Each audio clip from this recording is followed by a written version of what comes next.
Small problems, if ignored, can lead to bigger problems and bigger problems and bigger problems. And in no time at all, you can have a heap of trouble on your hands.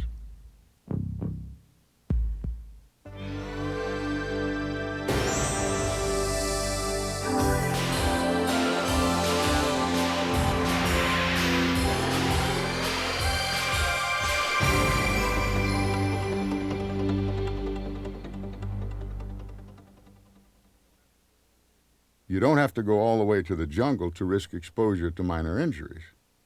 In fact, for most of us, cuts and scratches are a part of everyday living. Usually, wounds are caused by external physical forces like tools, machinery, or sharp objects. And most of the time, they're nothing more than a minor annoyance. But there may be more to small injuries than meets the eye. With any wound, large or small, there's always the risk of infection. When skin is unbroken, it offers protection from most bacteria or germs, but germs may enter through even a small break in the skin.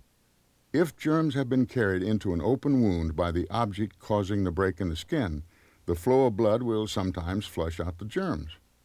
With minor cuts and scratches, however, there may be little bleeding. Germs invade the wound, infection sets in, and the healing process slows.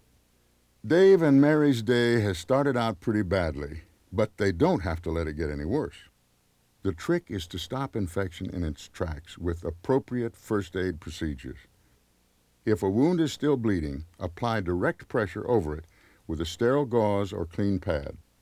Once the bleeding stops, wash the wound with soap and water to remove any dirt or other foreign materials near the skin surface. Be sure your hands are clean before handling the wound. In small open wounds, wood splinters or glass fragments may remain in the skin tissue. These must be removed to avoid infection. Foreign particles close to the skin surface may be carefully removed with tweezers that have been sterilized. Foreign objects, regardless of size, embedded deeper in the tissue should be left for removal by a physician. Once a wound has been cleansed, rinse it thoroughly under running water. Then blot the wound dry with a sterile gauze pad or a clean cloth. Minor cuts and scratches can be left exposed to the air.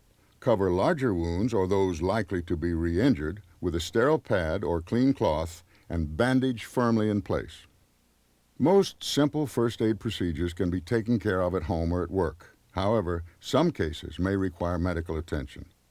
Call your physician if the wound is severe, the bleeding does not stop, the injury was caused by an obviously dirty object, a foreign material or object is embedded in the wound, signs of infection appear, or there is any doubt about tetanus immunization. When a problem is minor, knowing what to do can save time and trouble later. Remember, it's a law of the jungle that small problems can lead to big problems. And an ounce of prevention is always worth a pound of cure. This is Claude Akins reminding you that safety is your job too.